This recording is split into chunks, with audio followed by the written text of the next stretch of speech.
Chapter 15. Zora learns something about the Grim Reaper. Next morning, the sheep trotted out into the meadow early to look at George's place by daylight. They were pleased. George's place was unharmed, and even the trampled grass around it was beginning to revive. Gabriel's sheep were back where they belonged behind the fence, and not one of them had ventured through the gap a second time. George's sheep felt proud of themselves. They waited expectantly for Gabriel to arrive. He'd see what his own sheep had done, and so at last he'd realize what kind of sheep he'd brought here to join them. Just a set of useless mouths to feed. It was quite late by the time Gabriel turned up. Even the bumblebees, who didn't like early morning, were out and about, and lizards were basking in the sun on the dry stone wall beside the gate. They disappeared like dark lightning when Gabriel finally appeared in the meadow. Beside him walked a man with quick, restless eyes, carrying a black bag. They both stopped in front of the shepherd's caravan. "It'd be useful to be able to get in," said Gabriel. "I could leave my stuff here, and maybe spend the night now and then." "That's right," said the man, with a wealth of meaning in his voice, and he blinked his quick-moving eye. "Very useful. That'd be interesting, too. Let's have a look." The man took several tools out of his bag. A magpie landed on the roof of the caravan and put its head inquisitively on one side. The man set to work on the door of George's caravan with his metal implements. Soon he was sweating. The sheep could feel the heat of the new day, too. It wasn't comfortable. It was the brooding heat before a storm. After a while, the man straightened up again and wiped the sweat from his brow with his shirt sleeve. The flies buzzed. "Sorry," said the man. "Meaning?" asked Gabriel. "Meaning I can't open it with a couple of tools just like that. You'll need plenty of time and a specialist." "I thought you were supposed to be a specialist, Eddie." "Not with this kind of thing. Yes, I did once learn, but when you only kind of do it on the side, along with farming." Eddie shrugged his shoulders. "What's the problem?" asked Gabriel. "The lock's the problem. A security lock. You don't just make a second key. You have to call the firm and give a secret code before they'll tell you how to do it." "Ah," said Gabriel. "Look, Gabriel, we both know why you want to get in there. Your stuff could go somewhere else. Why not just break the door down? And if it's wrecked, so what? I mean, it's ridiculous fitting a lock like that to a door like this." "So I could get in?" "You could get in easy." "But people would see." "People would see." "How about the windows?" "Same thing. Getting in, no problem, but people would see." Gabriel nodded. "That'll have been his idea. We'll let it alone." For a moment, the man looked at him blankly. The sheep could feel how much he wanted to get into that caravan, almost as much as Gabriel himself. Once again, they realized how different George had been from all other humans. He hadn't been interested in anything but his sheep. The rest of the humans weren't interested in anything but the shepherd's caravan. Eddie's face cleared again. "Scared, are you? Of them, the drugs mafia. If they can make sure the police don't search that caravan, it must be important to them. So there's something in it after all." "I'm not scared," said Gabriel. He was lying. Scent trails of fear made their way out into the air, even through Gabriel's woolen jacket, steeped as it was in tobacco smoke from his pipe. "I just don't want any unnecessary talk. Seems like I'm alone there, though." He looked sharply at the man. "A little more talk in the right place might not have hurt," said Eddie. "The way things are, everyone's doing whatever occurs to them." Gabriel looked at the man a little like a lead ram watching a young ram frisking about, almost courteously. "What do you think of this, then?" Gabriel put his hand in his pocket and brought out another shiny metal object. The man whistled through his teeth. There was a strange expression on Gabriel's face. For the first time since the sheep had known him, he looked tense. Eddie noticed. "You don't find a thing like that just lying on the road," he said. "Where'd you get it?" "Fell from heaven," growled Gabriel. The man shook his head. "That won't do, Gabriel. Do you know what's going on in the village? In the Mad Boar? They sit there drinking and waiting. They talk about anything and everything. They even laugh at O'Malley's jokes. Only, of course, they don't talk about this here. They have a right to know what's going on here." "Nothing's going on," said Gabriel. He looked hard at the man with his blue eyes. "I'm taking good care there's nothing going on." The sheep flapped their ears incredulously. A whole lot had been going on here the night before, and Gabriel had been the last person to do anything about it. They began admitting to themselves that they were disappointed in Gabriel. The man sighed. "Okay, so it's the key to a safe, but not a safe you can get by mail order. A very good one. Expensive. Really expensive, I mean. Maybe it has a combination, too. Maybe it needs several keys, but it's sophisticated anyway." Gabriel nodded, as if he'd known that all along. "About how big would a thing like that be?" Eddie shrugged his shoulders. "Hard to say. Big as a microwave? Big as a fridge? Does depend on size, not as far as I know. The advantage of the big ones is you can't just carry them off. But you can't blow up the little ones without blowing up what's inside, too. All depends what you want it to do." He was looking curiously at Gabriel. Gabriel just looked indifferently at his sheep, as if he'd known that all the time himself. "Thanks," he said. "There you go, then." But Eddie wasn't to be so easily shaken off. "It's nearly noon," he said. "Tell you what, we'll just eat my lunch here." "As you like," said Gabriel, absent-mindedly. He had spotted the gap in the wire fence now, and he began looking for another piece of wire netting and a fence post under the shepherd's caravan. "You're lucky they didn't run off," said Eddie. "Well trained," said Gabriel. "You know how I handle animals. I have to give you that." The sheep were indignant. Well trained. But for a small miracle, Gabriel might now be searching all the vegetable gardens of Glenkill for his wonderful sheep. It was only thanks to Melmoth that they were still behind that wire fence and dared not come out.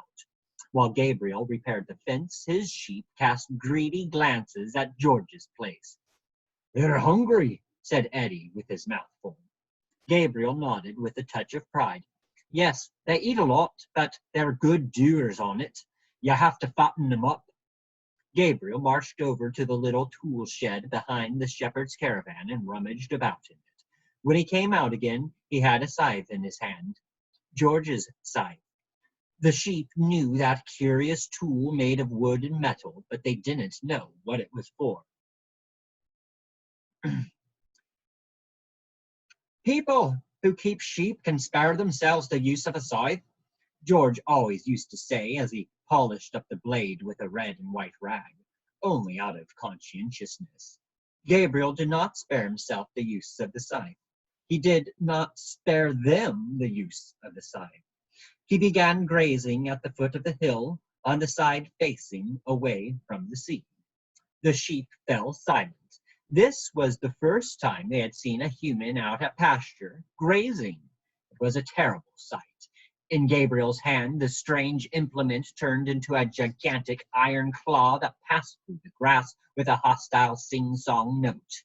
Strange noises hissed over the meadow, like the sound of sharp-beaked birds flying low. Wherever the scythe had passed, grass blades lay flat on the ground, offering no resistance. Gabriel was grazing, but at the same time he didn't want the grass. It was a picture of senseless destruction. The good smell that rose from the dead grass made things even worse. The sheep felt cold in spite of the summer sun. Mopple began trembling slightly, somewhere between indignation and horror. Apart from the wicked swish of the scythe, there wasn't a sound to be heard. Gabriel's sheep themselves had stopped bleating "Fodder!" and were watching Gabriel with hunger in their pale eyes. Why don't you go for to reap that bit? Asked the man. The grass stands much higher over there. He pointed to George's place. The sheep held their breath. Better not, said Gabriel. If the others don't graze it, could be there's some kind of poison in the soil. All I need is for my sheep to die off now, just when they're nicely fattened up. You certainly know your way around animals, said the man. Better than I know mine around locks. Gabriel gave him a black look. A point came when Gabriel, the grim reaper, was satisfied with his work of destruction. He stuck a single long grass blade between his teeth where he usually put his pipe and strolled over to the shepherd's caravan to fetch the wheelbarrow. Eddie was sitting on the caravan steps. He had finished his sandwiches long ago. Gabriel took no notice of him. He wheeled the grass over to his sheep and threw it over the fence to them. The sheep had struck up their bleating of "Fodder" once again, and they bleated until the last of them had their noses stuck in the dead grass. Then calm descended. Gabriel went back to the caravan where Eddie was still sitting on the steps. They looked at each other long and hard. So, you're just planning to wait for that will to be opened on Sunday? Asked Eddie. Gabriel nodded. Eddie abruptly stood up, took hold of his bag, and marched off in the direction of the village. It took the sheep some time to get over their experience with the scythe. No one still claimed that Gabriel was a good shepherd. He's not a shepherd at all, said Heather. We ought just to ignore him. He doesn't look at us either. A good plan. Soon afterwards, the rear ends of several sheep were turned towards the shepherd's caravan. They had decided to graze straight past Gabriel, demonstratively showing their contempt. George would have been indignant, but Gabriel didn't even seem to notice. However, one of Gabriel's sheep was watching them with interest. It was the powerful ram that Zora had seen before. He had stopped stuffing himself with the mown grass and was looking hard at George's sheep. Zora was the first to notice him. She had made up her mind never to speak to Gabriel's sheep again. She had come to that decision for the first time after her failure to strike up a conversation, and for the second time last night when Gabriel's sheep had swarmed all over their meadow like pale caterpillars. But this one ram interested her.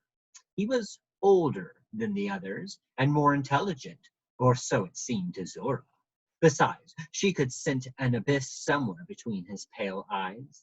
She began grazing in his direction as unobtrusively as possible. She grazed past him once, then a second time. His eyes followed her, but nothing else happened. Zora decided to have a third try, closer to the wire fence. This time she succeeded. "Fodder," said the ram. "Death." He had a beautiful voice, gentle and melodious, which didn't suit his short-legged, sturdy body. It was the voice of a very elegant sheep. "Yes," said Zora sympathetically. "Your grass is dead. He cut it down with a scythe." The ram shook his head. "We are fodder. He is death. Run away." "Gabriel?" she asked. "He is death." "Nonsense. He's a shepherd, if not a very good one." The ram shook his head again. "We are meat," he said. Zora gave him a funny look. Something in her began to tremble. The abyss was there, somewhere in front of her, but she couldn't see it yet. She could only scent it. Meat. Is fodder, the ram went on. Zora shook her head. Grass is fodder, she said. In frustration, the ram banged his hornless head against the wire fence. A metallic sound rang out across the meadow. Gabriel glanced at them briefly. Grass is death, said the ram with emphasis. Grass brings death. He looked at Zora almost pleadingly. Zora wondered whether the ram was simply round the bend. She had never heard a sheep mention meat before. She was about to turn away and give up Gabriel's sheep for good as a hopeless case when two little words came drifting up to her out of the abyss. Meat breed, thought Zora. The air was suddenly very oppressive. Zora uneasily breathed in the heat of the approaching storm. The ram looked at his own flock, still mindlessly feeding their faces with the mown grass. They eat, they get fat, they die, said the ram. And he lowered his head and said no more. Zora braced her hooves against the ground like a mountain sheep to help her cope with the scraps of words whirling up to her from the abyss. Mopple, she thought. They get fat, a meat breed, under the knife, good doers, nicely fattened up. Suddenly, the mists parted, and Zora could see the abyss gaping before her. It was the deepest abyss of her life. The strange ram was looking at her expectantly. He could tell from Zora's wide eyes that she had understood, and he looked relieved. Run away, he repeated. Why don't you warn them? Asked Zora, trembling. Why don't you run away? Yesterday, for instance, instead of attacking George's place. As soon as she had said it, she regretted it. The ram looked sadder than she had ever seen a sheep look before. Fear, he said. Fences and fear. Fences made of fear. They're young. They don't understand. They're meant not to see it. The mother ewes forget every year.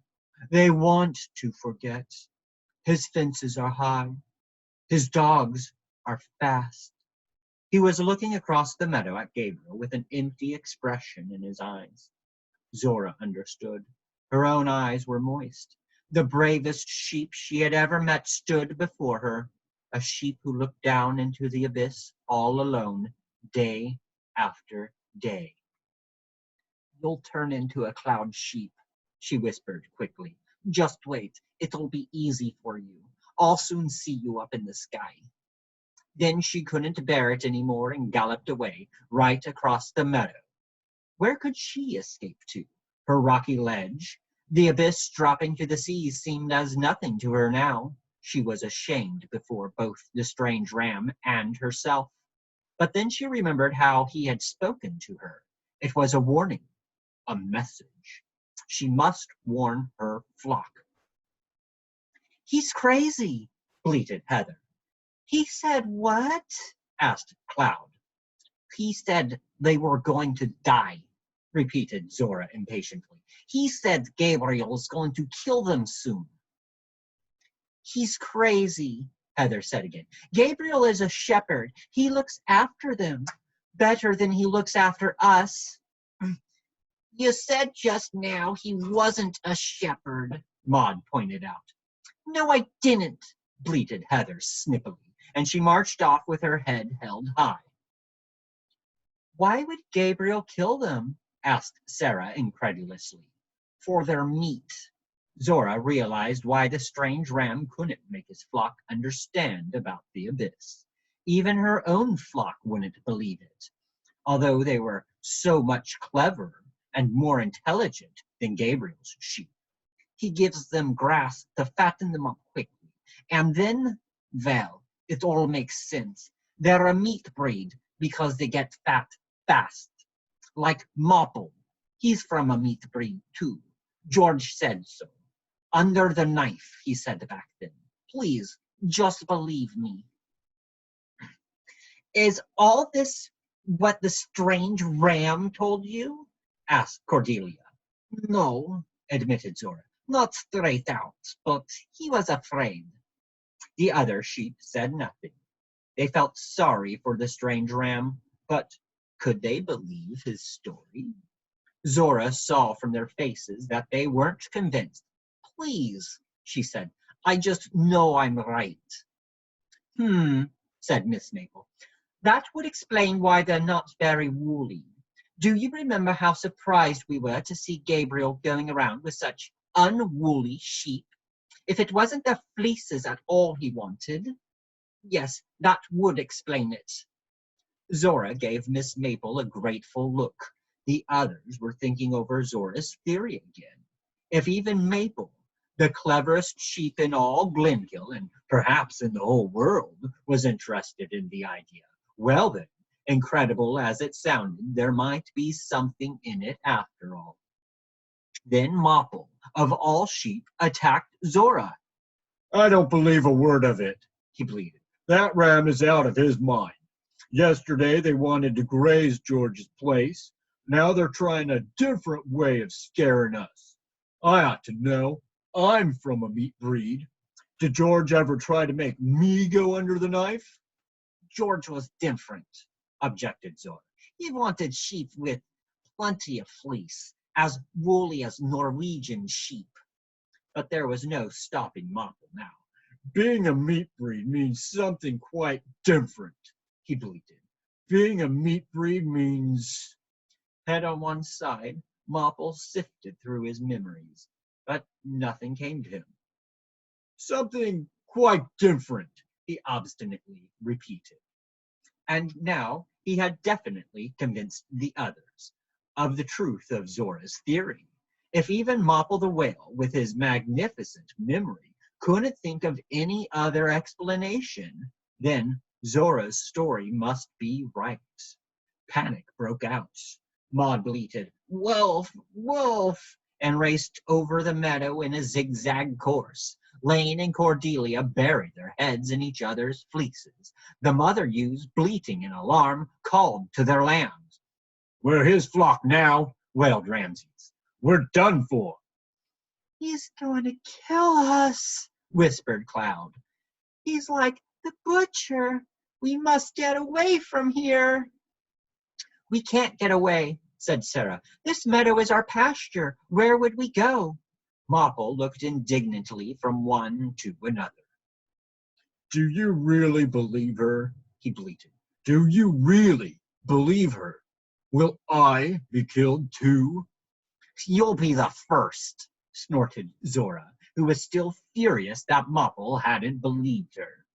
Even Miss Maple could think of no way out. She glanced anxiously at the shepherd's caravan to see if Gabriel was already whetting a knife. "The rams must know about this," she whispered. The sheep looked around for their most experienced rams. Richfield and Melmoth were playing a game of catch the sheep like two suckling lambs, and Othello was still keeping well out of Melmoth's way. But when he noticed how upset they were, he came trotting over. "Wolf!" bleated Maud. "The strange ram!" breathed Cordelia. "He's going to kill us all," bleated Mopple in resigned tones. "Me first." It was some time before Othello had the story straight. He too was alarmed. Othello knew the world and the zoo, but he didn't know any sheep from a meat breed. "We ought to tell Melmoth," he said. "Melmoth knows his way around." They glanced at Melmoth. He and Richfield had gone on to fight a play duel, just for fun. Melmoth had let Richfield defeat him and was rolling about in the grass like a puppy. "Are you sure?" asked Cloud. With his heart thudding and a queasy feeling in his stomach, Othello trotted over to the hill, the moment of truth. In a way, he was relieved.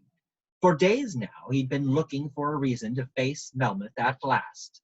In another way, the idea of looking into the big gray ram's eyes again after so long embarrassed him. Melmoth knew him better than his own shadow. He had seen all the mistakes of Othello's youth, all the stupid things he'd done, and he had criticized them mercilessly. Othello's own embarrassment annoyed him. After all, he wasn't the one who had stolen secretly off by night from the cool clown's animal trailer without a word of goodbye, except for that single silly remark. Sometimes being alone is an advantage, Snorted Othello angrily. It had not been an advantage. Being alone had hurt. A single sheep along with 4 dogs, 2 ferrets, and a white goose. Sheep weren't made to be alone. Sadness spread between Othello's horns, and something like pity for Melmoth, who had spent his whole life trotting through loneliness in his heart of hearts, alone in every flock. Now something that had always seemed unimaginable to Othello had happened. Melmoth had grown old. He bore his old age as Othello had never seen any other sheep bear it, but all the same it was unmistakably the weight of the world that made the gray ram's beard grow so long now. Othello wondered how a duel between the two of them would turn out these days, and was horrified. It was an idea he had never before dared to entertain. When they met for the first time, Melmoth seemed to know nothing of the stony weight of life. His hooves hardly touched the ground. Every one of his movements was a picture of controlled power. And there was he, Othello, with his 4 ridiculously young horns, and bewilderment in his heart. Fight? He, a sheep, fight dogs? I don't know how to fight, He had bleated in his defiant young voice. No, Melmoth had replied. but that doesn't matter. Fighting isn't something you know how to do. Fighting is something you want to do.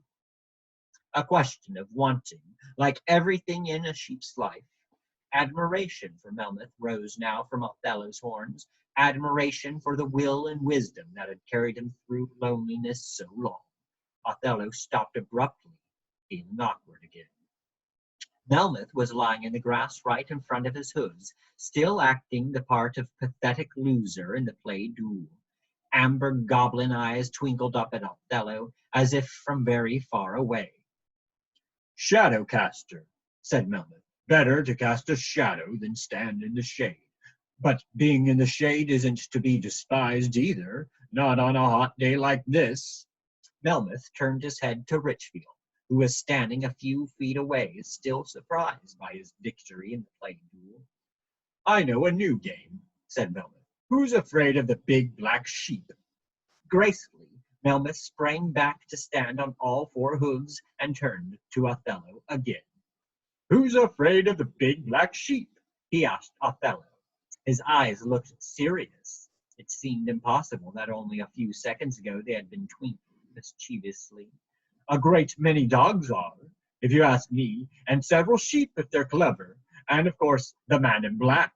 Not me, certainly. Melmoth looked hard at Othello. But the black sheep himself, what is he afraid of? So that was their reunion. A familiar sense of bewilderment spread through Othello. He explained what Zora had found out about Gabriel. we ought to escape, he said. If you lead us, we can make it. All of you? So many?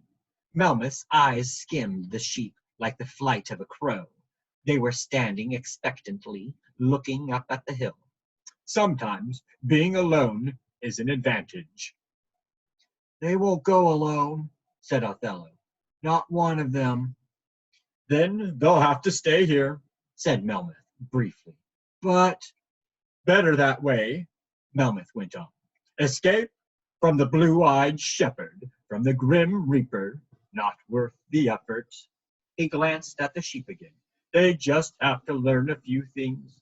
Learn to teach the blue-eyed shepherd how to dance, how to feel afraid.